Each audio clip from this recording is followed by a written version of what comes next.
අයිබෝන් දරුවනේ අපි මේ වෙනකොට සාකච්ඡා කරමින් ඉන්නේ 11 ශ්‍රේණියේ දූ දරුවන්ගේ භාෂාව හා සාහිත්‍ය පාඩම් මාලාව. අපි සාහිත්‍ය පාඩම් මාලාවත් යනවා. මේ දෙකම අපි මේ වෙනකොට සාකච්ඡා කරමින් ඉන්නවා. 10 ශ්‍රේණියේ දූ දරුවන්ගේ පාඩම් මාලාව හමාර කරලා තියෙන්නේ. ඒතකොට 11 දරුවන්ට කිසි ගැටලුවක් නැහැ. 10 පාඩම් ටික දැන් බලන්න පුළුවන්. පැහැදිලිද?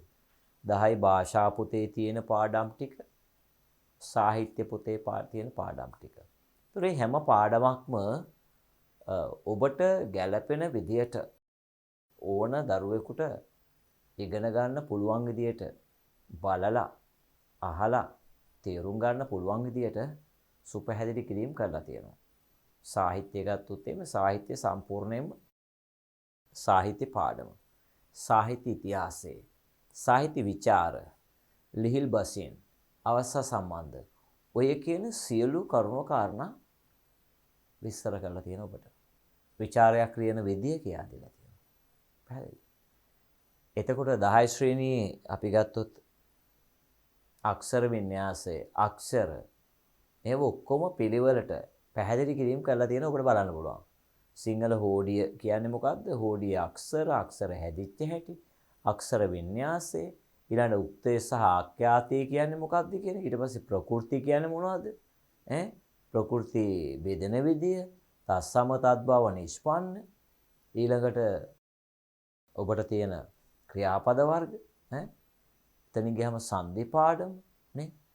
අව්‍යය පද මේවා ඔබට ගැළපෙන ප්‍රමාණයට පැහැදිලි කිරීම කරලා තියෙනවා 10 ශ්‍රේණියට. 11 දී ඒව සමහර පාඩම් ආයි තියෙන ඒවා අපි වැඩිපුර සාකච්ඡා කිරීම කරනවා. දැන් අද ඔබට සාකච්ඡා කරන්නේ ඔබට ව්‍යාකරණ පේපර් එක තුල අනිවාර්ය ප්‍රශ්නයක්. නේද? ඔබට ව්‍යාකරණ පේපර් එක අනිවාර්ය ප්‍රශ්න තියෙනවනේ.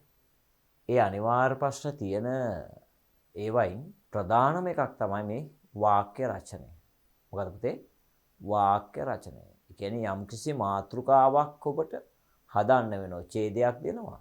ඒක කියවලා මාතෘකාවක් හදලා ඒ මාතෘකාවට අදාළව සැකිල්ල පිළිවෙලට හදාගෙන ඒක විධිමත් ආකාරයට නිර්මාණාත්මකව නේද? පද ගැලපීම් ඔස්සේ ඡේද වෙන් කරමින් සංවිධානාත්මකව රචනාව ලියන්න ඕන. එතකොට ඒකේ අනිවාර්යයෙන්ම ලකුණු ටික ඔබට ගන්න පුළුවන්. පැහැදිලිද? හැබැයි ඉතින් රචනා ලියන්න බෑ මේ පොතේ මේ ටික කියවලා ලියන්න බෑ. ඔබ පොත්පත් කියවන්න වෙනවා. ඔබට පරිසරය පිළිබඳ හොඳ අවබෝධයක් තියෙන්න ඕන. ඔබ පත්තර කියවන්න ඕන. පත්තරවල තියෙන ශාස්ත්‍රීය ලිපි ඒව කියවන්න ඕන. ඔබ සතියකට පොත් දෙක තුනක් විවිධ මාතෘකා ඔස්සේ කියවන්න ඕන. ඇයි ඔබගේ දැනුමට අවශ්‍ය පරිසරය සකස් කරගන්න ඕන. එතකොට තමයි ඔබට ඒ අදාළ මාතෘකාව දැක්ක ගමන් හැඳිනීම දැක්ක ගමන් මෙන්න මහා විශාල පරිසරයකට ඔබගේ මනස විහිදී යනවා. ඒතර මේ පරිසරයේ ඔක්කොම අස්සක් මුල්ලක් නෑරේ රිසර්ච් කරා වගේ ඒවට අදාළ කරුණු ගලාගෙන එනවා. ඒ වුණත් මාතෘකාව හදන්න වෙලා යනවා විනාඩි 10ක් 15ක්. ඊට පස්සේ ඡේද හදන්න කල්පනා කරනවා. අන්තිමට විභාගෙ ලියා ගන්න බැරි වෙනවා රචනාව හිතියොත්. ඒ නිසා වුණ දැමම කියන්නේ ඔබට ඔබ රචනා ලියන්න නම් අනිවාර්යයෙන්ම පත්තරයක් අරගෙන ශාස්ත්‍රීය ලිපි එකතු කරගන්න. ඔබ විවිධ අධ්‍යාපන වැඩසටහන් තියෙනවා. ඒවා පරිසර වැඩසටහන් නේද? මේ සියල්ල ඔබ හොඳින් බලන්න ඕන. බලලා ඒව සම්බන්ධව තොරතුරු එකතු කරගන්න ඕන. පොත්පත් කියවන්න ඕන. අපි අර කියවීමෙන් මිනිසා සම්පූර්ණ වේ අන මාතෘකාව රචනාව. නේද? වර්තමාන සමාජය තුළ කියවීමේ පුරුද්ද ක්‍රමයෙන් අඩු වී යන ආකාරයක් වෙනවා. ඒ නිසා මේ වෙනකොට ඒක ආයි නගා සිටවන්න කියවීමේ පුරුද්ද පාසල් මට්ටමේ තුල මට්ටමින් සාමාන්‍යයෙන් ඒක දැනුවත් කිරීම කළා. ඔබ විසින්ම දැනුවත් වීමක් වෙන්න ඕන මට මගේ දැනුම වර්ධනය කරගන්න මම පොත්පත් හොඳට කියවන්න ඕන. එහෙම කිව්වොත් තමයි ඔබට වාක්‍ය රචනයේ විතරක් නෙමෙයි පුතේ. ඔබ අනිත් හැම රචනාමය ප්‍රශ්න ලියන්න ගියහම පැහැදිලිව දැන් රචනාමය ප්‍රශ්නනේ හැම එකෙම තියෙන්නේ. ඒතකොට ඒවා ලියන්න නම් ඔබට අදහස් එන්න එපා. අදහස් එන්න නම් පොත් කියවන්න ඕන. දැන් පෙළ පොත කියවුවා කියලා පෙළ පොතේ සාහිත්‍ය පොත කිව්වා කියලා ඔබට විචාර ලියන්න බෑ. එහෙම බෑ. ඒකට ඔබ සාහිත්‍යමය පොත් කියවීම තුළින් ඔබ තුල තියෙන ඕන පරිචයක් ඇති කරගන්න. ඔබ දකින්නේ නැති ඔබට මම පාඩම් පැහැදිලි කිරීමත් එක්ක කරද්දී ඔබට ඒ සම්බන්ධව මහා පුළුල් පැතිරීමක් මම සාකච්ඡා කරනවා. එතකොට ඒ නිසා ඔබට මගේ මේ වැඩසටහන් ටික පිළිවෙලට බැලුවා නම් ඔබට බය නැතුව සිංහලවට එකක් ගන්න පුළුවන්. පැහැදිලිද? හරි. අපි බලමු. සිංහල භාෂාව හා සාහිත්‍යය. 7 වෙනි පාඩම. වාක්‍ය රචනය. පැහැදිලිද? බලන්න එතකොට මූලික හැඳින්වීමක් තියෙනවා. පැහැදිලිද? ඒ මූලික හැඳින්වීමත් එක්ක ඔබට මම කොහොමද අපි රචනාවක් ලියන්නේ? කොහොමද අපි මාතෘකාවක් අරගෙන ඒකට අදාළ පරිසරය හදාගන්නේ කියන ටික සාකච්ඡා කරමු. බලන්න. මනුෂ්‍ය භාෂාව මාර්ගයෙන් අදහස් පළ කරන ක්‍රම දෙකකි. එකක් නම් කීම, දෙසුම නැතහොත් දෙඩීම. අනෙක ලියා දැක්වීම. එනම් ලේඛනය එක් කරුණක් අරබයා දැක්විය යුතු සියල්ල සම්පින්ඩණය කොට සීමා සහිත දිග ප්‍රමාණයකින් යුතුව පිළිවෙලකට සකස් කළ ගද්‍ය නිබන්ධන වාක්‍ය රචනයකි. වාක්‍ය රචනයේ වස්තු විෂය පිළිබඳ සීමාවක් නැත. තෝරා ගන්නා ලද විෂයයකට හෝ මාතෘකාවකට හෝ අදාළව රැස් කර ගන්නා කරුණු ඒ සම්බන්ධව ස්වකීය අදහස්ද පදනම් කර ගනිමින් විශ්ලේෂණාත්මකව හා තර්කානුකූලව ලිවීම රචනයක ස්වභාවයයි. අන්න වැදගත් වෙන එකක් තමයි මොකද්ද පුතේ?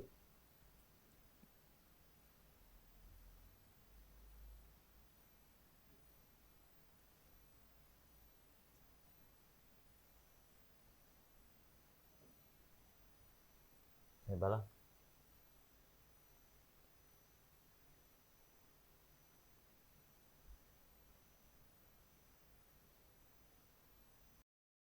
තෝරා ගන්නා ලද විෂයකට හෝ මාතෘකාවකට හෝ අදාළව රැස් කර ගන්නා කරුණු ඒ සම්බන්ධව ස්වකීය අදහස්ද පදනම් කර ගනිමින් විශ්ලේෂණාත්මකව හා තර්කානුකූලව ලිවීම රචනයක ස්වභාවයයි. ඇයි මේක මේ ලියන්නම් වාලේ ලියන්න බෑ. පැහැදිලිනේ? රචනාවක් ලියනවා කියලා මාතෘකාවක් අරගෙන ලියාගෙන ගිහිල්ලා හරියන්නේ නේ. දැන් හිතන මාතෘකාවක් එනවා ගෝලීය උණුසුම සහ වන විනාශය. right? වන විනාශය හා ගෝලීය උණුසුම. දැන් කවුරු හරි ලියාගෙන යනවා ওই දැක්ක දේවල් මේ කියන්නේ. වන විනාශය ගැන කියාගෙන යනවා. කියාගෙන ගිහිල්ලා අන්තිම පේලියේ ලියනවා මේ අනුව පැහැදිලි වන්නේ වන විනාශයේ ගෝලීය උණුසුම වැඩි වීමට බලපාන බවයි. එතකොට රචනාවට ලකුණු හම්බෙන්නේ නැහැ එහෙම. සම්පූර්ණ ලකුණු ගන්න නම් අදාළ මාතෘකා දෙක ඒ සම්බන්ධතාවය කියා දෙන්න ඕන. මෙන්න වනාන්තර විනාශය, මෙන්න ආදීනව. මෙන්න මේකේ ප්‍රතිඵල ඇවිල්ලා තියෙනවා. මෙන්න ගෝලීය උෂ්ණත්වයේ ක්‍රමානුකූලව වැඩි වෙනවා මේ නිසා කියලා ක්‍රමානුකූලව විවරණය කිරීම කරන්න ඕන. අන්තිම මොහොතේ ඒක එකතු කරලා කියලා හරියන්නේ නැහැ. පැහැදිලිද? අපි ඉස්සෙල්ලා කතා කරමු ඉදිරියේදී. මාතෘකාවට අදාළව හරවත් කරුණු රසවත් ලෙස සහ ක්‍රමානුකූලව නිර්වුල්ව පෙළ ගැස්වීමත් සාර්ථක රචනයකදී වැදගත් වේ. අන්න ඔබ මතක තියාගන්න ඕන එකක් තමයි පුතේ රචනා මාතෘකාවක් පැහැදිලි කිරීමේදී හරිද? ඔබ අනිවාර්යයෙන්ම මාතෘකාවට අදාළව හරවත් කරුණු රසවත් ලෙස ඒ කියන්නේ ඒකට අදාළ වැදගත්ම ඌමනම කරුණු ටික අරගන්න ඕන. පැහැදිලිද? අරගෙන ඒක ඉතා රසවත්ව කියලා කියන්නේ ඔබ ලස්සන භාෂාව හසුරවන්න ඕන. එතෙන්දී ඔබට භාෂාවේ වැදගත් වන දේවල් ටික මම කියා දෙනවා. ක්‍රමානුකූලව නිර්වුල්ව කිසිම අවුලක් නැතුව පෙළ ගැස්වීමක් තියෙනවා නම් අන්න සාර්ථක රචනාවක තියෙන වැදගත්කම ඒකයි. සාර්ථක රචනාවක් ලිව්වහම දැක්කහම මාතෘකාවේ ඉඳලම අපිට පේනවා යා ලස්සන ලියලා කියලා. මාතෘකාව ආරම්භය පිළිවෙල කූටු ගන්න නැතුව ටිපෙක්ස් කරන්න නැතුව ඡේද වෙන් කරලා ලස්සනට මාතෘකාව හඳුන්වා දීලා ඒ මාතෘකාවේ තියෙන විශේෂතා කොහොමද ඒ මාතෘකාවට අදාළව අපි ගලපගන්නේ ක්‍රමානුකූලව ඒක සැකිල්ල හදාන්න ඕන මුලැමැදාග කියලා ඒ අදාළ අවස්ථාව විදියට පැහැදිලිද? එමෙන්ම විචිත්‍ර හා නිර්වද්‍ය භාෂා භාවිතය මෙන්ම තමාන්ට අනන්‍ය වූ ශෛලියකට අනුව රචනය සම්පාදනය කිරීමද වැදගත් අවශ්‍ය වේ. දැන් අපිට මාතෘකාව හදන්න අපිට අයිතියක් තියෙනවා. ඒක ඡේදයක් දුන්නාම ඔබ ඒකට ගැළපෙන මාතෘකාව ලස්සනට නිර්මාණය කරන්න ඕන. ඒ නිදහස ඔබට තියෙනවා. හැබැයි ඒ මාතෘකාවට අදාළ හැඳින්වීමට අදාළ වෙන්න ඕන. ඒතොර ඒ මාතෘකාව ඔබ ඉදිරිපත් කරලා ඔබට කැමති විදියට ලස්සනට පටන් ගන්න පුළුවන්. පැහැදිලිද? එතකොට ඒ අදාළ විවිධ කියමන් පාවිච්චි කරන්න පුළුවන්. පැහැදිලිද? ඒ කියමන් ඔස්සේ ලස්සනට තමන්ගේ රචනාව නිර්මාණය කරලා අවසන් කරන්න පුළුවන්. ඒතර බලන කෙනාට ඔබගේ රචනාව පිළිබඳ මන අවබෝධයක් එන්න ඕන. මෙයා නම් ඇත්තටම රචනාව ලියන්න දක්ෂයෙක්. මෙයාගේ ආරම්භයත් හරි ලස්සනයි. විස්තර කිරීම පවා ලස්සනයි. අදාළ කරුණු කාරණා ටික තියෙනවා. අන්තර්ගතය හරි. ශිල්පීය දක්ෂතා මෙයාගේ තියෙනවා. නල්ලල ભેදය හරි. උක්තාඛ්‍යාත ભેදය හරි. ඔන්න ඕවා කියලා ඕවට ලකුණු ටික වැටෙනවා. ඒව මම දැන් ඉස්සරහ සාකච්ඡා කරනවා. බලන්න එහෙනම්. ඔන්න බලන්න. පද බෙදීම, විරාම ලක්ෂණ ආදී ශිල්පීය ප්‍රයෝගයන්හි නිවැරදිභාවයේද සාර්ථක රචනයට අත්‍යවශ්‍ය කරුණු. ඔබ දන්නව එහෙනම් පද බෙදීම අනිවාර්යෙන් කෙරෙන්න ඕන හරියට. විරාම ලකුණු මේවා හරියට දෙන්න ඕන. දැන් පද බෙදීම හරියට තියෙන්න ඕන. එහෙම නැත්නම් ඒක සම්බන්ධතාවයේ වර්ධිනවා. විරාම ලක්ෂණ මාරුනොත් ඒත් එහෙමයි.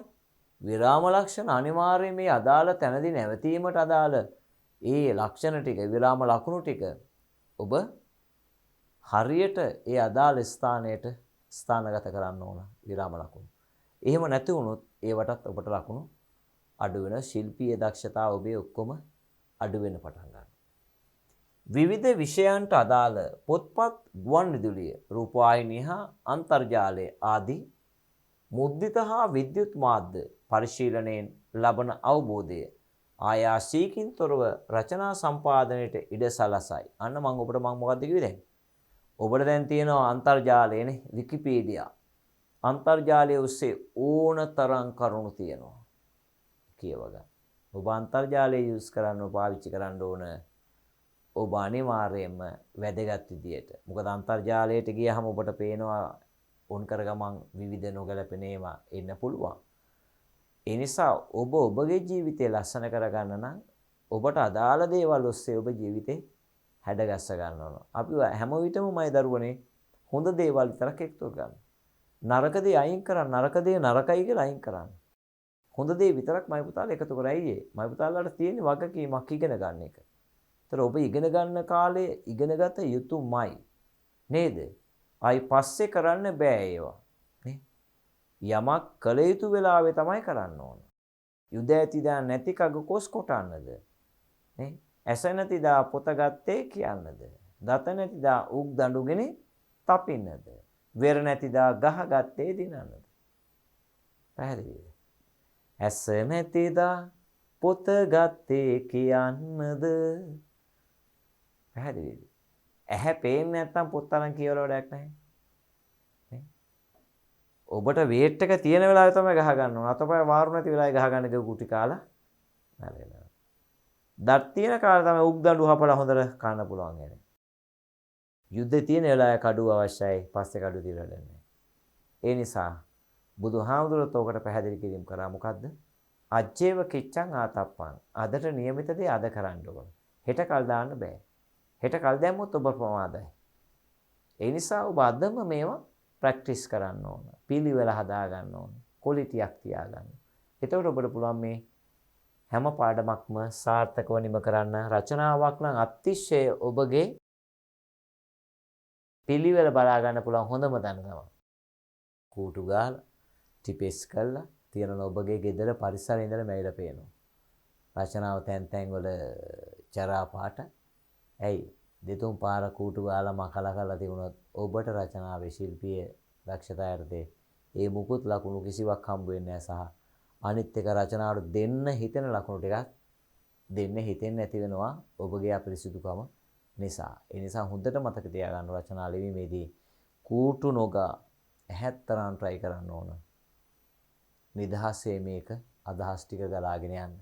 ඒ අදහස් ගලාගෙන එන්න නම් ඔබ අන්තර්ජාලය පාවිච්චි කරන්න ඕන වැදගත් විදියට. ඔබ රූපවාහිනී මාධ්‍ය පාවිච්චි කරන්න ඕන වැදගත් විදියට. ඒවයි වැදගත් ඒවා ටික. විවිධ සංග්‍රහ පොත්පත් කියවන්න ඕන. පුස්තකාලයේ දවසක් වෙන් කරගන්න ඕන. නේද? කියවීම පුරුද්දක් කරගන්න ඕන. දන්නේම නැහැ ඔබ කියවපු පොතක කියවපු මාතෘකාවක් සමහර විට රචනාවට එන්න පුළුවන්. S2 පියන් එතකොට ලියන්න පුළුවන්. ඇයි කියවපු මාතෘකාව ආව ගමන් ගලාගෙන යන එක දිගට නවතින්නේ නැහැ. නන් ස්ටොප් යනවා. පැහැදිලිද?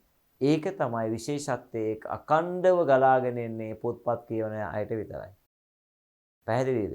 සාරාංශයක් ලියන්න බෑ පොත්පත් කියවන්න නැති අයට. සාරවත් කොටස තේරුම් ගන්න නම් අනිවාර්යයෙන් සමරිය හදා ගන්න නම් ඔබ අනිවාර්යයෙන්ම පොත්පත් හොඳට කියවලා තියෙන්න ඕන.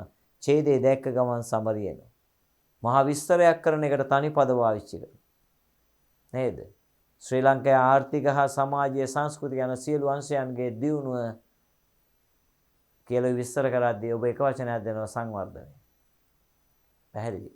ඒ වගේ ඔබට හැකියාව තියෙන්න ඕන රූපවාහිනී මාධ්‍ය වලින්, ගුවන් විදුලියෙන්, පොත්පත් වලින්, පුවත්පත් වලින් කොච්චර දේවල් තියෙනවද? ඔබට විද්‍යුත් මාධ්‍ය කොච්චර තියෙනවද පරිශීලනය කරන්න. ඒ ඔක්කොගෙම ඔබට හම් වෙන දැනුම. ඔබගේ දැනුම, බුද්ධිය ඒකම ආකල්ප හැදෙනවා. ඊළඟට ස්කිල් එක කුසලතා ටික වර්ධනය වෙනවා. ඒව තුලින්ම ඔබ හොඳ පිරිපුන් ශිෂ්‍යයෙක් බවට පත් වෙනවා. ඒ නිසා මගේ දරුවනේ ඔන්න මේ මූලික හැඳින්වීම තුළම ඔබට තියෙනවා කරන්න ඕන දෙයක්. ඔබ කළ යුතු දෙයක් තියෙනවා. මොනවාද? ඔබට ඉඩ තියෙන වෙලාවෙදී පොත්පත් කියවන්න වෙනවා.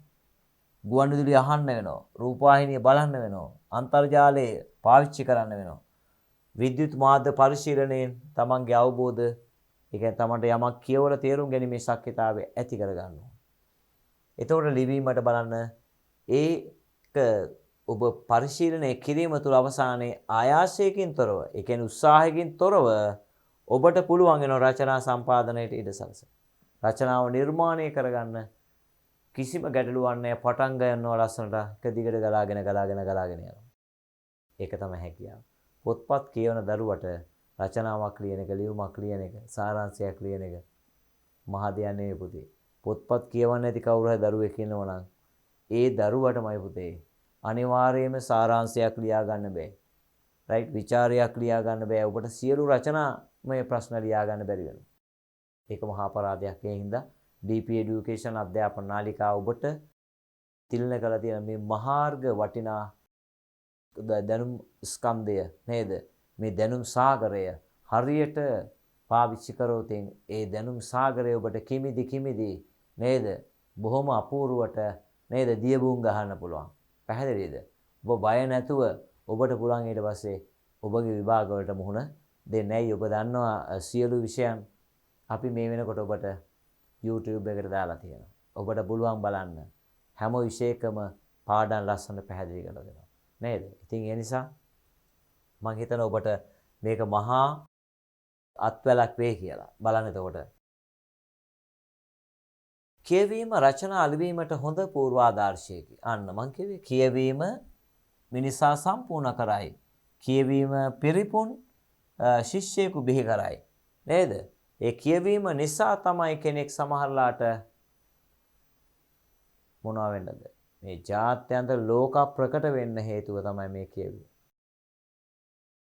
පොත්පත් කිය. ඔබ දන්න මාටි වික්‍රමසිංහ මහත්මයා නේ? ඔබට මේ උගන්න සර්ගේ ගමට අල්ලපු ගම. එතකොට එතුමන් විශ්වවිද්‍යාලේ ගියේ නැතුණාට පොත්පත් කියවලා පොත්පත් ලියලා තියෙනවා ඇති වෙන්න. කොග්ගල මහා ප්‍රඥා කියන ගෞරව නාමය ඔහුට ලැබිලා තියෙන්නේ පොතපත කියවීමෙන්ම පමණයි. පැහැදිලි. ඒ තරම් දක්ෂයෙක් බවට පත් වුණා, ප්‍රකට ලේඛකයෙක් බවට පත් වුණා.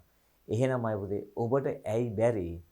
ඔබටත් පුළුවන් ෂෙඩියුල් එකක් හදාගන්න. කාලසටහනක් හදාගන්න. මං හිතනවා ඔබ හදාගන්නේ කියලා. බලන්න. ලේඛන කුසලතා වර්ධනයට ඉවහල් වන ක්‍රියාකාරකමකි. හොඳ වාක්‍ය රචනයක් සාහිත්‍යමය ගුණයෙන් යුක්ත නිබන්ධයක් සේද සැලකේ. මෙම පාඩම රචනාලීන සඳහා මාර්ගෝපදේශ සපයන්නකි. දැන් ඔන්න මම මේ මූලික කරුණු ටිකත් එක්ක පැහැදිලි කිරීම කරේ රචනාව ලස්සන සාහිත්‍ය නිබන්ධනයක් වෙනවා. ඇයි ඒක කියවල ඉවර වෙනකොට කියවෙන එන දරුවගේ ඇටිටියුඩ් වර්ධනය වෙන්න පුළුවන්. දැන් හිතන මාතෘකාවක් වෙනවා මම අර කිව්වා වගේ ගෝලීය උෂ්ණත්වය ඇති වෙන්න හේතුව තමයි වන විනාශය. නේ? විනාශකාරී ලෙස වන සංහාරය අවිචාරමත් වන විනාශ කිරීම නිසා ගෝලීය උෂ්ණත්වය ඉහළ ගිලා තියෙනවා. ඒක තමයි වන විනාශය හා ගෝලීය උෂ්ණත්වයේ මාතෘකාව ආවොත් ලියන හැටි. මම ඒතකොට ඒක කියා දෙනවා. ගන්න පරිසරය කොහොමද පැහැදිලි කිරීම කරන්න කියලා. බලමු අපි. ක්‍රිස්තු පූර්ව 4 වෙනි සියවසේ පටන් ක්‍රිස්තු වර්ෂ 11 වෙනි සියවස පමණ දක්වා ලංකාවේ ප්‍රධාන රාජධානිය වූ අනුරාධපුරයේ දිවෙන ඉතාම වැදගත් ඓතිහාසික නගරයයි.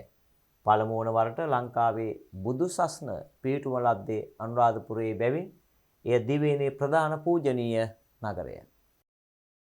අනුරාධපුරයේ තිකු ඉතිහාසයක් තියෙන අනුරාධපුරය තුල සම්බුද්ධ ශාසනය ස්ථාපනය වීමත් එක්ක දෙවනි ඒ කියන්නේ දේවානම්පියතිස්ස රජතුමාගේ කාලය තුල ඔබ දන්නවා තිස්ස රජුරුවන්ගේ අති ජාති මිත්‍රයා කවුද? අශෝක රජුරුව.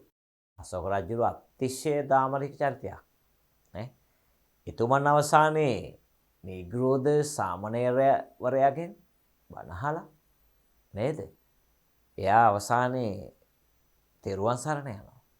ඉතින් ඒ තෙරුවන් සරණ ගිහිල්ලා නේ ඔබට අපට එයාගේ පුත්‍රරත්නය මිහිඳු මහරහතන් වහන්සේ නේද මේ ඔබට පාඩම පැහැදිලි කරන්නෙත් හරියටම නියම වෙලාවේදී.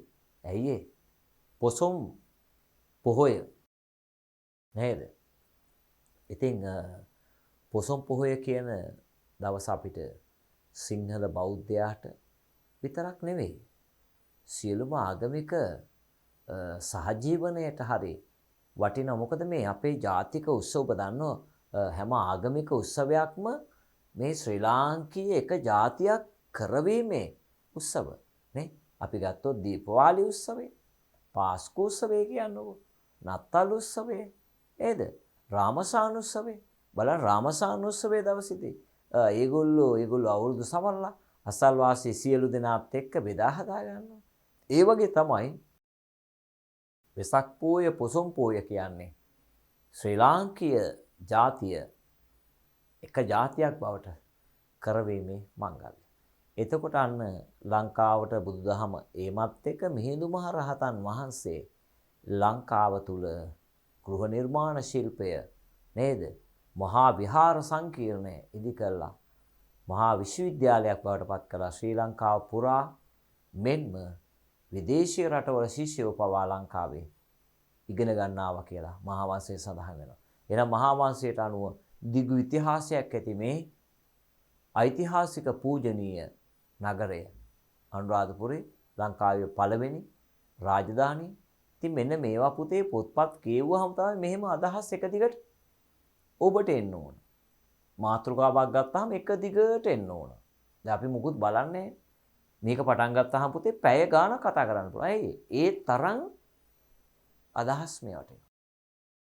ලංකා පුරාම පරිසරය අපිට මැවිලා පේනවා. සංසිද්ධීන් මැවිලා පේනවා. එක දිගට නිරායාසයෙන් අදහස් ගලාගෙන එනවා.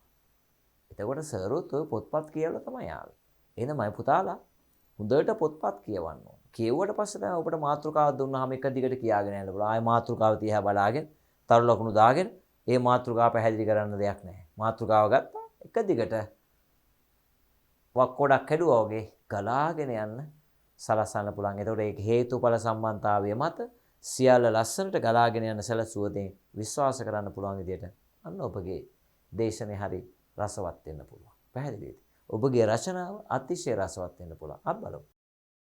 නැගෙනහිර දේශාන්තර 8024 හා උත්තර දේශාංශ 820 ආශ්‍රිත ලංකාවේ උතුරු දිග තැනිතලාවේ මල්වතුය බඩ පිහිටි මේ නගරය මුහුදු මට්ටමේ සිට සාමාන්‍යයෙන් අඩි 295ක් පමණ උසය. සාමාන්‍ය වාර්ෂික වර්ෂාපතනය 57කි. ඒ කියන්නේ මිලිමීටර 57කි. සාමාන්‍ය වාර්ෂික උෂ්ණත්වය ෆැරන්හයිට් අංශක 81කි. අනුරාධපුරයේ වීරි කලාපයේ ප්‍රධාන කාලගුණ පර්යේෂණ මධ්‍යස්ථානයක් දෙවේ. එතකොට වාර්ෂික වර්ෂාපතනයේ මිලිමීටර 57ක් පමණ උෂ්ණත්වය ෆැරන්හයිට් අංශක 81ක් පමණ. අනුරාධපුරයේ වීරි කලාපයේ ප්‍රධාන කාලගුණ පර්යේෂණ මධ්‍යස්ථානයක් දෙවෙනවා. ඔබ දන්නවා අනුරාධපුරයට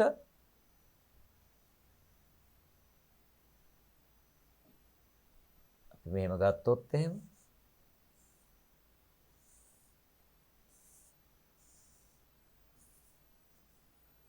ඔය ලංකාවනේ. එතකොට උතුරු මැද පළාතේ ප්‍රධාන දිස්ත්‍රික්කය තමයි මේ අනුරාධපුරය. පැහැදිලි? එතකොට මෙන්න මේ කලාපය වගේ ඔය විදිහට. මෙහාට එන්නේ වර්ෂාපතනයේ අවුරුදු 1 කාලයකදී. මෙහෙන් එන වර්ෂාපතනය. මධ්‍ය කඳුකරේ තියෙන නිසා මෙහෙන් වර්ෂාපතන එහාට යන්නේ. මේකට අපි කියන ඊසාන දිග මෝසම කියලා. ඊසාන දිග. ඊසාන දිග මෝසම් වැස්ස තමයි එලට ලැබෙන්නේ. මෝසම් වැස්ස. ඇයි අවුරුදු 1 කාලයකදී විතරයි වහින්නේ. අන්තර් මෝසමක් ආවොත් යන්තම් වහිනවා. ඒ නිසා තමයි රජරට වැව්බැඳි රාජ්‍යය කියලා හඳුන්වන්නේ.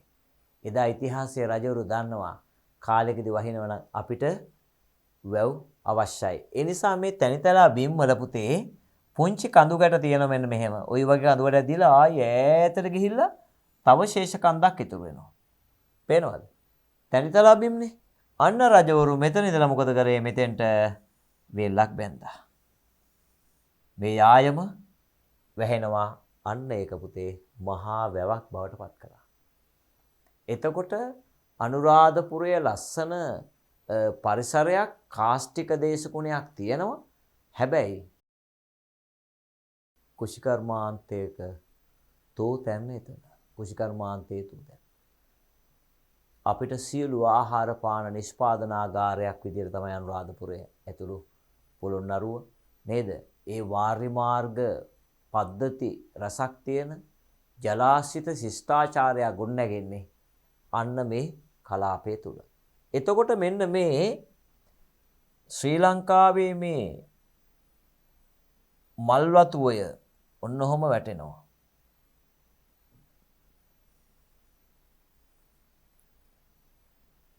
මල්වතුය ඔහොම ආවට පස්සේ මෙතන ගම්බීර නදී කියලා තියෙනවා. අන්න ඒක මැද තමයි මයි පුතේ අනුරාධපුරේ තියෙන්නේ.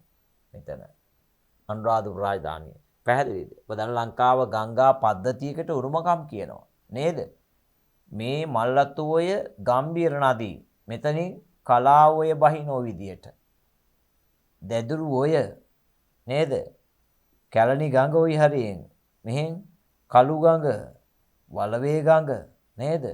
ඊට පස්සේ මේ ත්‍රිකුණාමලයට වැටෙන මෙහෙම ලංකාවේ වලයාකාරව වැටෙන එකම ගංගාව මහවැලි ගඟ කුඹුත් කන්නෝය මැණික් ගඟ ගංගා පද්ධතියේ කුරුමකම් කියනවා මේ ප්‍රදේශය සම්පූර්ණයෙන්ම වැව්බැඳි රාජ්‍යයක් බවට පත් වෙලා තියෙනවා. එතකොට මෙන්න අනුරාධපුරයේ වියලි කලාපයක් වුණාට පුතේ මේක හොඳ පරිසර ඒ කියන්නේ මේ ශ්‍රී ලංකාව තුල ශ්‍රී ලාංකිකයන්ට අවශ්‍ය ආහාර පාන නිෂ්පාදනාගාරයක් බවට පත් වෙලා තියෙනවා අනුරාධපුරේ.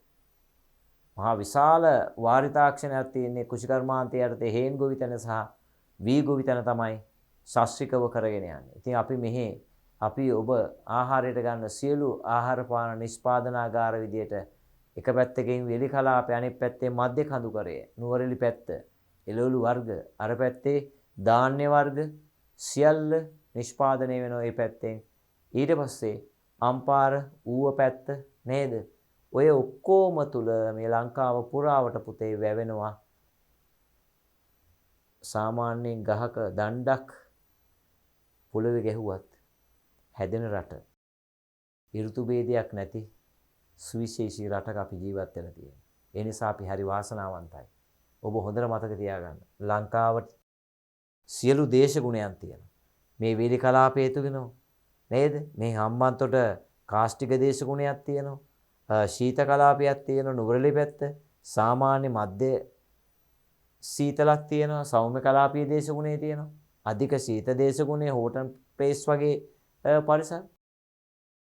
ඊට පස්සේ තෙත් කලාපේ හරිව සුන්දර එක සුදු මහතුරු අපේ රටට ආවේ ඒකයි. අපේ රටේ ඒගොල්ලන්ට අදාළ දේශගුණයක් තියෙනවා.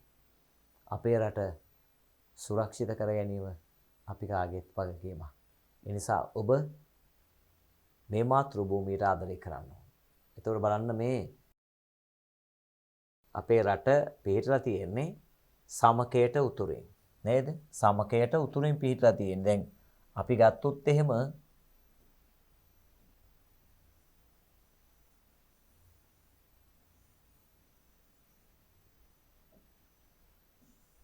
මෙහෙම ගත්තොත් පෘථුවිය ඔය සමකය මේක තමයි මේ විශාලම අක්ෂාංශ රේඛාව. ඒතර මේකට උතුරින් තමයි අපේ රට පිහිටලා තියෙන්නේ. ඒකයි උතුරු අක්ෂාංශ කියලා දාලා තියෙන්නේ ඒකයි. මේ රේඛා උතුරු අක්ෂාංශ. මෙහෙට තියෙන මේවා දේශාංශ රේඛා. ඔන්න. පේනවද? ඒතර මේ සිංහල ඉගෙන ගැනීමේ වටිනාකම මේ භාෂා පොතේ තියෙන විශේෂත්වය විවිධ පාඩම් මේකට එකතු කරලා තියෙන පුතේ මේ පරිසරය ගැන ඉගෙන ගන්න ඇයි ඒව ඔබට දාලා තියෙන්නේ ඔබට දැනුම එකතු කරගන්න. රචනාවක් ලියන්න කියන දැන් ආපදා කළමනාකරණය සම්බන්ධ ඔබට තියෙන විස්තර. ඇහුවොත් පරිසරය සම්බන්ධ, ගොවිතැන සම්බන්ධ, ගොවිතැන ඒ ඔක්කොම ගැන මේ භාෂා පොතේ තියෙනවා. ඉතින් මේවා කියවුවාම ඔබට තවත් පොත් ටිකක් අරගෙන කියවුවාම දැනුම ඕන තරම් ගොඩ ගහ ගන්න පුළුවන්. ඊට පස්සේ පේපර් එක දැක්කහම hina වෙවි ලියාගෙන යන්න පුළුවන්. එහෙමයි වෙන්නේ. හරි බලමු. 1874 පටන් අනුරාධපුරයේ උතුරු මැද පළාතේ අගනුවරයි. කොළඹ සිට අනුරාධපුරයේ දුර සතපුම් 127 මාර්කි. කොළඹ සිට අනුරාධපුරයට දුර සතපුම් 127 මාර්කි. සතපුමක් කියන්නේ කොච්චරද? කිලෝමීටරයට මීටර 1000යි. සතපුමකට 1600ක් තියෙනවා. එතකොට සතපුම් 127ක් වෙනකොට ඔබට තේරෙන්නේ නැති 127 මේ 127 වැඩි කරන්න මීටර 1600. ඒතර අපිට මීටර ගන්න එනවා. නේද? 0.2යි. බලන්න. හරිද? එතකොට ඔබට මේක 1600න් දැන් අපි 1000න් වැඩි කරොත් එහෙම 1,27,000යිනේ. 1600න් වැඩි කරන්න 16 වරක් 5 කීයද? 80යි 96යි. ඔහෙම කියලා ඔබට පුළුවන් මේකේ ගාන සම්පූර්ණයෙන්ම හදාගන්න. මේ විදියට. බලාගන්න. එතකොට ඔබට පුළුවන් සම්පූර්ණයෙන්ම අපිට තියෙන දුර. ඒ කියන්නේ කොළඹ සිට අනුරාධපුරයට කියන්නේ සතපුම් 127යි. හරිද? ඒතර මෙතන අනිවාර්යයෙන්ම මේ 127 තුල තියෙනවා බලන්න කිලෝමීටර් 127ක්. එතකොට ඒකම තියෙනවා මීටර් 600ව 27ක්. 600ව 27ක්. බලන්න.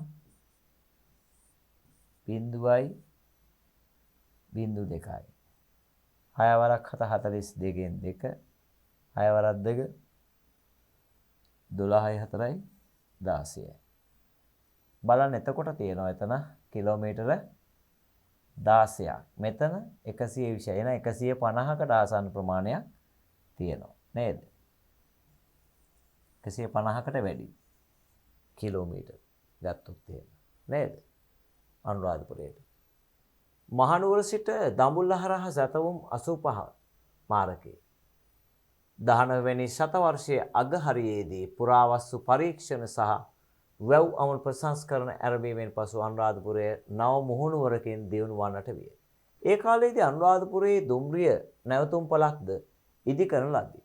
පෞරාණික අනුරාධපුර නගරයේ පුරාවස්තු ආරක්ෂා කර ගැනීමත් පූජනීය නගරයක් වශයෙන් එහි ශුද්ධත්වය රැක ගැනීමත් උදෙසා නිවාස විදුහල් වෙළඳ පොළවල් අන්‍යාගමික ගොඩනැගිලි ආදී ශුද්ධ නගරයේ ඉවත් කොට නවීන නාගරික උවමනාවක් පිරිමසාලන නව නගරයක් මල්වතුවේ නැගෙනහිර ඉවුරෙහි ගොඩනගා තිබේ. ඔබ දන්න දැන් මේ වෙනකොට අනුරාධපුරය ශ්‍රී මහා බෝධිය රුවන්වැලි සෑය මේ අටමස්ථානක මුල් කරගෙන මහා විශාල පූජනීය භූමියක් බවට පත් වෙලා තියෙනවා. එතකොට ලංකාව තුල මේ ඓතිහාසික නගර නේද? ලෝක උරුම විදියට නම් කරලා තියෙනවා. එතකොට මේ ලෝක උරුම ස්ථාන බවට මේ ඓතිහාසික ස්ථාන නම් කරනවා. ඇයි? අවුරුදු 1000කට ඉතිහාසයක් තියෙනවා. දැන් ඔබ දන්නවා අනුරාධපුරයේ තියෙන ශ්‍රී මහා බෝධිය වසර 2500කටත් එහා ගියපු ඉතිහාසයක් තියෙන ලෝකයේ ඉපැරණිම ශාකය බවට පත් වෙලා තියෙනවා. ඉපැරණිම ශාකය විදියට තියෙනවා. අවුරුදු 2500ක් ආරක්ෂා වෙලා තියෙන බලයක් තියෙනවා. පැහැදිලිද? එතකොට ඒක විශේෂයි. ඒ ශාස්ත්‍රූවරයෙක් පිට දීපු දෙයක් සුරක්ෂිත වීම තමයි හැටි. ඉතින් ඕනම දෙයක් අනිත්‍යයි. යම් දවසක හැම දෙයක් මේ ලෝකේ නැති වෙනවා. හැබැයි බලන්න දිගු ඉතිහාසයක් උරුමකම් කියන අපිට අපේකම අපේ අනන්‍යතාවය ප්‍රකට කරන අවස්ථාවක් විදිහට ඔය ඓතිහාසික පූජනීය පුරාවස්තු අපිට සාක්ෂි දරනවා. අපේ පුරාවස්තු කොච්චර ඉතිහාසයක් තියෙනවද නේද? ප්‍රාග් ඓතිහාසික යුගයේ මානවයාගේ ඉඳලා අපේ රටේ ඉතිහාසය අපි සාකච්ඡා කරනවා. ඒ තරම් දිගු ඉතිහාසයක් අපිට තියෙනවා. ඒ තරම් දිගු ඉතිහාසයක් තියෙනවා. අලිඛිත ඉතිහාසයක් තියෙනවා ප්‍රාග් ඓතිහාසික මානවය සම්බන්ධ කතා කරාම හෝමෝ ඉරෙක්ටස් බලංගොඩන්සිස් කියන මානව පරපුර ආරම්භයේ ඈත ඉතිහාසයට ගිහිල්ලා ඒගොල්ලෝ කාපු බීපු ඒවා නේද? මේ ඔක්කොම අපිට මේ වෙනකොට කියවලා දැනගන්න පුළුවන් මට්ටම සහ පර්යේෂණ වලින් ඔප්පු කරලා පෙන්නලා තියෙනවා. මහාචාර්ය ශිරාන් දැනනිගල වගේ මානව විද්‍යාඥයෝ මේ ලංකාව පුරා රිසර්ච් කරලා ඒවා අර තාප සංදීප්තතා එහෙම නැත්නම් කාබන් 14 උපකරණයට දාලා කාල නිර්ණය කරලා තියෙනවා. දිගු ඉතිහාසයකට උරුමකම් කියන ඓතිහාසික නගරයක් කියන එකත් අනුරාධපුරේ. පැහැදිලිද? එහෙනම් ඔබට පැහැදිලි වෙනවා වර්තමානයේ වෙනකොට අනුරාධපුරයේ අතිශයින්ම දියුණු නගරයක් බවට පත් වෙලා තියෙනවා. මෙහි ඉඳලා කොළඹ ඉඳලා හැම පැත්තකින් ඉඳලා මිනිස්සු වන්දනා ගමන් යන ඓතිහාසික වටිනාකමක් තියෙන පරිසර පද්ධතියක් විදිහට තමයි සලකන්නේ අනුරාධපුර නගරය කේන්ද්‍ර කරගත් ඒ පූජා භූමියවට පරිසරය. ලංකාවේ ශ්‍රේෂ්ඨතම පූජනීය බෞද්ධ නගරයේ අනුරාධපුරයේ පැරණි සිංහල නරපතීන් විසින් ඉදි කරන ලද බෞද්ධ සිද්ධාස්ථාන අතුරෙන් අබේගිරිය, ඉසුරුමුණිය, කිරිබත් විහෙර, ජේතවනයේ, තූපාරාමයේ, දක්ෂිණ විහාරය, දල්දා මාලිගය, නකා විහෙර, පාචීනතිස්ස පබ්බත විහාරය, මිරිසවැටිය, මහා බෝධි විහාරය, රුවන්වැලි සෑය, ලංකාරාමය, ලෝවා මහාපාය, විජයාරාමය, වෙස්සගිරිය, සංගමිත්තා චේතිය, ශිලාචේතිය යනාදී ප්‍රසංස්කරණය කරනු ලැබහෝ නෂ්ටාවශිෂ්ට තවමත් පවතී. ඔබ දන්නවා මේ අනුරාධපුර යුගය තුළ අනුරාධපුරයට ගියහම ඔබට ඉසුරුපුණි පෙමියවල කුට්ටම් පොකුණ මුරගල් අටමස්ථානයේ කේන්ද්‍ර කරගෙන ඔබට ඒ පරිසරයේ තියෙන ඓතිහාසිකත්වය කලා වැව ඉස්සරහා තියෙන මහ විශාල අවකන පිළිමය අපේ ශ්‍රී ලාංකීය නේද බලන්න මේ ගල්වඩු වගේ නෛපුණ්‍යභාවයේ නිපුණත්වය කුසලතාවය පුදුම විදියට විෂේද වෙනවා. එතකොට සමාධි පිළිමේ මේව ගැන කතා කරන්න කියන්න දෙයක් නැහැ. ඒ තරම්ම දක්ෂයෝ අපේ රටේ හිටියේ. නේද? සීගිරි කලාගාරය. මේවා අපි ඉතිහාසයේ පුරාවටම අපිට සාකච්ඡා කරන්න තියෙන දේවල්. මේ වගේ දක්ෂයෝ මේ රටේ හිටියා. ඒකනේ. සත්‍රුවණින් නව නිදහන් මතු වී පුතුගෙන් සිනාවෙන උප. නේද? ඒ කාලේ රජවරු කළ රට දියුණු කරා පෙරදිග ධාන්‍යාගාරය බවට පත් කරා. වැව් බෙදි රාජ්‍යයක් බවට පත් කරා. උඩ ඉඳලා බැලුවාම 7 දිනක් තරු පුකුරක් වගේ තමයි වැව් පද්ධතිය පේන්නේ. ඒ තරමට මනරම් පරිසර පද්ධතියකට උරුමකම් කියන දේශයක් බවට අපේ රට පත් වුණා. ඒ දේශය තුල සුවිශේෂී නගරය බවට පත් වුණා අනුරාධපුර නගරය. ඒකයි විශේෂත්වය. මොකද රජවරු පරම්පරාවක් ඔය කලාපය තුල රාජ්‍ය කරා. අනුරාධපුරේ එනවා ඊළඟට පොළොන්නරුවට. ප්‍රකටම පාලක සෙට් එකක් මේ කියන්නේ. විවිධ ආක්‍රමණ එනවා. ඒ ආක්‍රමණ ඉස්සරහා කොහොම හරි රට සුරක්ෂිත කරා ඒ රජදරුවෝ. බලන්න. ලෝකයේ ඇති ඊටාම ශාන්ත වූ ශෛලමය සමාධි පිළිමේ හැටියට ජගත් කීර්තියක් කුසලන ශ්‍රේෂ්ඨ කලාකෘතිය ලොව පුරාණතම ඓතිහාසික වෘක්ෂය හැටියට පිළිගනු ලබන ශ්‍රී මහා බෝධීන් වහන්සේ ද ඇත්තේ අනුරාධපුරයේ. එන ඔබට පැහැදිලි අනුරාධපුරය අතිශය වටිනාකමක් තියෙන මහාර්ග පූජනීය ස්ථානයක් තමයි. ඒ අනුරාධපුරය ඒක තමයි ශ්‍රී මහා බෝධිය ඓතිහාසික පැරණි ශාකයක්. එහෙම ඉතිහාසයේ නැහැ කොහෙවත් ඔයාලා. පැහැදිලිද? එතකොට සමාධි පිළිමය වගේ පිළිමයක් මේ කලාකරුවගේ කෞශල්‍යය, ගල්වඩු වගේ කෞශල්‍යය. ඒක බලන වාරයක් ගන්න විවිධ පැති වලින් අපිට දකින්න පුළුවන්. ඇඟපත කිලි පොලා යන විදිහේ ශාන්ත ගතියක්, උපශාන්ත ගතියක් ඒ පිළිමේ දිහා බලාගෙන අපිට ඉන්න පුළුවන් මට්ටමට නිර්මාණය කරන්න කොච්චර දක්ෂය වෙන්නද? ඒ තරම් දක්ෂයෝ අපේ රටේ හිටිය අපිට. ඒ නිසා ඇයි ඔබට අපට ඒ දස්කම් පාලා මේ රට ගොඩ ගන්න බැරි? මං හිතන්නේ පුළුවන්. අනිවාර්යයෙන් පුළුවන්. ඉතිහාසයේ පුරාවට එහෙම අය බිහි රට සුරක්ෂිත කරා. ඉතින් ඒ නිසා ඔබ අතරෙත් ඇති රටට ආදරය කරන, රට සුරක්ෂිත කරන ශ්‍රේෂ්ඨ හැඟීම් තියෙන වටිනාම දරුවෝ ඇති. ඉතින් ඔබෙන් ඉල්ලන්නේ ඔබ ඒ වටිනාම දරුවා වෙන්න හැමෝම. හැමෝම මේ මහ පොළොවට ණය නැති, මහ පොළොවට ආදරය කරන, නේ? තමන්ගේ ජාතියට ආදරය කරන හොඳ පිටකොන්දක් තියෙන දරුවෙක් වෙන්න.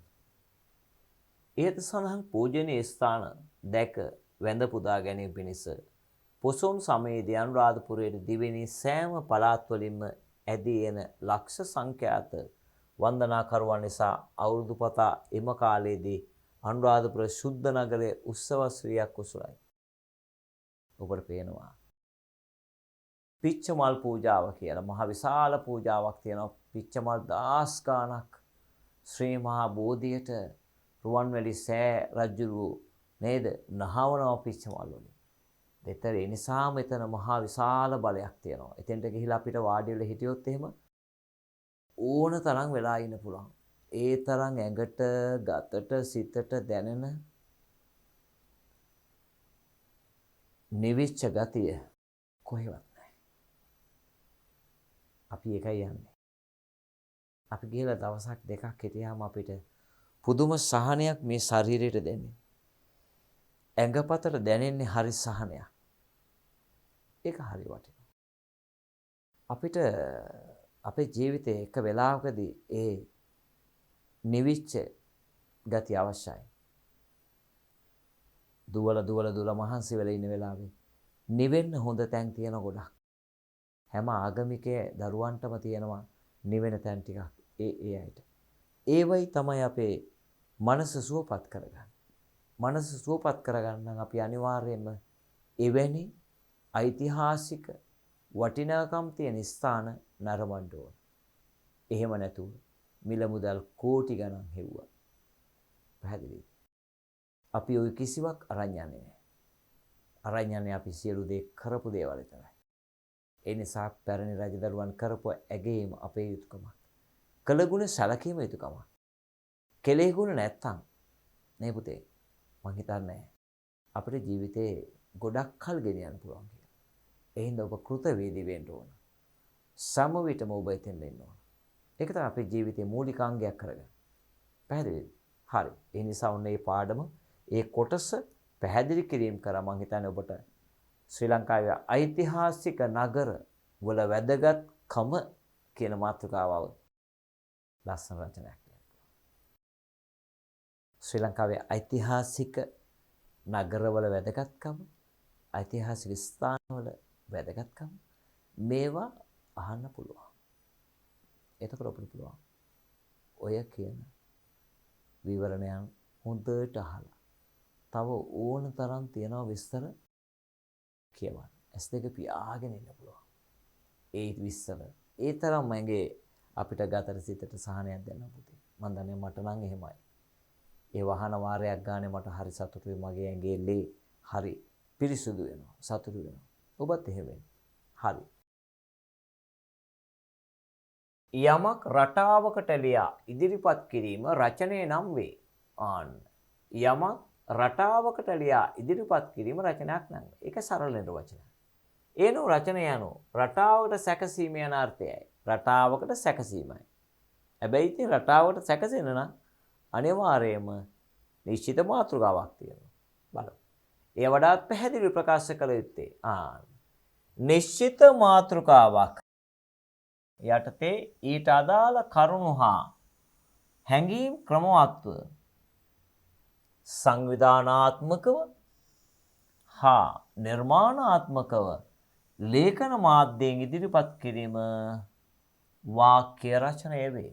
අන්න ලේඛන මාධ්‍යය. ලේඛන මාධ්‍යය නම් අනිවාර්යයෙන්ම ඔබ තුල තියෙන්න ඕන ඒවා තමයි මොනවද පුතේ?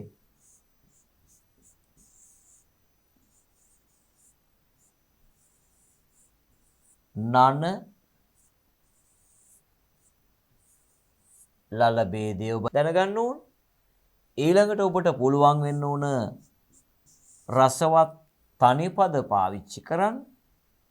ඊළඟට ඔබ අනිවාර්යයෙන් ඔබ තුල තියෙන්න ඕන මොනවාද මේ?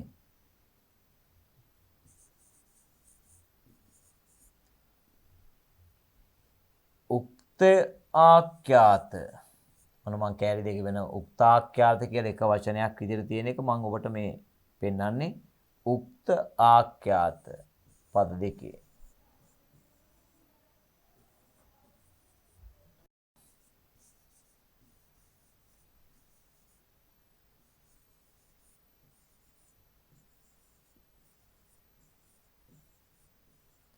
විවරණ රීති. එන්න මේ දැනගන්න වෙනවා. right?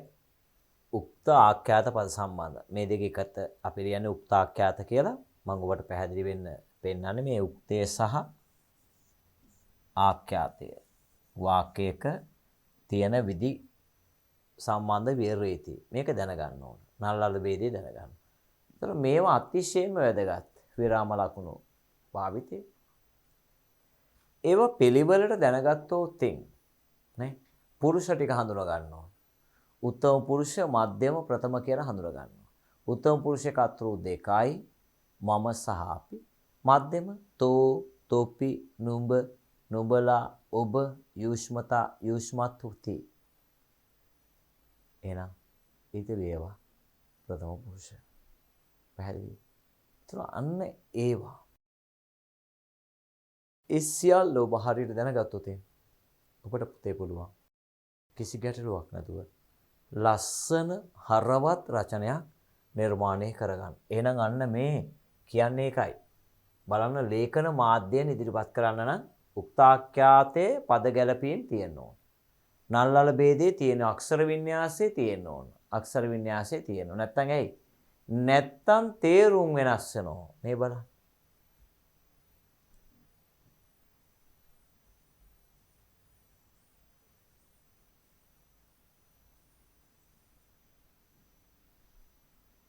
දැන් මෙහෙම ලියනවා.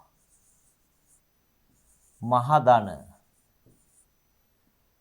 මහදන කියලා වචන ලිව්ව ගමම දැන් අපි සාමාන්‍යයෙන්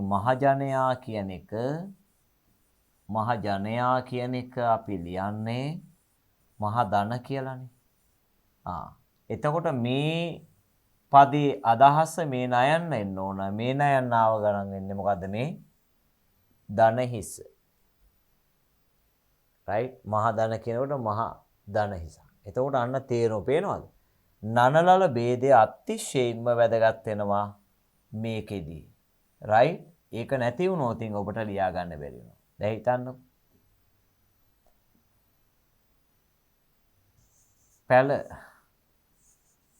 පැල සිටුවීම කියන වචනේ මේක හරියටම හරි එක මෙහෙම ලිව්වොත් එහෙම පැල සිටුවීම. මේක මේ ගෙපලක්. ඔය අනුරාධපුරේ හේන්ගොයියන්ගේ රැට නිදා ගන්න පැලේ.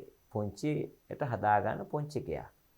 එතකොට පැල සිටුවීම කිව්වොත් එහෙම මේක වැරදි. ඔබ දැකලා ඇති සමහර දැන්වල තියෙනවා මල් පැල විකිණීමට තිබේ. මෙන්න මෙහෙම. මල් පැල විකිණීමට තිබේ.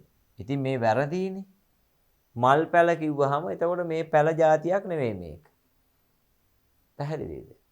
ඉන්නේ වගේ මේවා අපි කියා දීලා තියෙනවා මේ නළල ભેදේ. මේක ඔබ අනිවාර්යයෙන්ම පිළිපදින්න වෙනව. නැත්තම් රචනාවේදී ලකුණු අනිවාර්යයෙන්ම ඒ අක්ෂර වින්‍යාසයේ යටතේ ඔබට ලකුණු කැපීම් සිදු වෙනවා අනිවාර්යයෙන්. බලන්න. මේනු වාක්‍ය රචනයේ කිසියම් සැලසුම් ක්‍රමයකට අනුව ලිවිය යුතු ප්‍රබන්ධයකි. වාක්‍ය රචනය යටතේ මාර්ග උපදේශිත රචනය යන්න හැඳින ගත යුතු වේ. රචනා මාතෘකාව යටතේ ඉදිරිපත් කර ඇති මග අනුව නැතහොත් උපදේශ අනුගමනය කරමින් ලිවිය යුතු රචනය මාර්ග උපදේශිත රචනය. එතකොට ඒ අදාළ කරුණු කාරණා ඔබට එනෝ සැකිල්ලක් ඡේදයක් එනවා. ඒ ඡේදය ඔබට අදාළ කරුණු ටික දානවා ඒගොල්ලෝ. දැම්මට පස්සේ ඔබ ලස්සන මාතෘකාවක් මේකට හදන්න. හරියට ගැලපෙන මාතෘකාවක් වෙනවා. ඒ මාතෘකාවට අදාළව තමයි සම්පූර්ණම රචනාව පෙළගස්සන්න ඕන. සංවිධානාත්මකව පිළිවෙලට ඒකේ මුලැමැද අග කාලේ අරගෙන ලස්සනට විග්‍රහ කිරීම අවශ්‍යයි. අවසානයේ සමාලෝචනය. ඒතකොට ඡේද වෙන් කරන්නේ. ඡේද වෙන් කරන්නේ නැහැ ඔබට හිතිච්ච ප්‍රමාණය ලිව්වා ඡේද වෙන් කරා. ආයි ලිව්වා එහෙම නෙමෙයි. ඒ අදාළ කරුණ හමාරු වුණාට පස්සේ ඊළඟ කරුණට අපි යන්න නම් අපි ඊළඟ ඡේදයට යන්න ඕන. රයිට්? එතකොට තමයි අවසානයක් බොහොම ලස්සනට ගන්න පුළුවන් ඉන්නේ. අපි අර gedara කෙරි හොද්දක් හදලා නේද? අවසානයේ මිටි කිරි ටික දාලා මොකද කරන්නේ අපි කූරු ගන්න ඕන. ඒක තමයි හොද්ද රසවත් වෙන්නේ. ඉතින් ඒ වගේ අර අපි සම්පූර්ණ සමස්ත රචනය විග්‍රහ කරලා ඉවර වෙලා අවසානයේ අපි ඒක සමාලෝචනයක දෙන්න ඕන. අපි ඒක ගැන කතා කරමු. හරිද? ශ්‍රී ලංකාව ස්වභාව සෞන්දර්යයෙන් අනුන රටකි. එය වනාන්තර, දියඇලි, මුහුදු වෙරළ වැනි දාර්ශනික ස්ථාන වලින් අලංකාරවත් වී ඇත. බලන්න එහෙනම් ශ්‍රී ලංකාව ස්වභාව සෞන්දර්යයෙන් අතිශයින්ම අනුනයි කියන එක ඔබ දන්නවා නේද? අනුන රටකි. එතකොට දැන් මෙන්න මේ වචනය අනුන.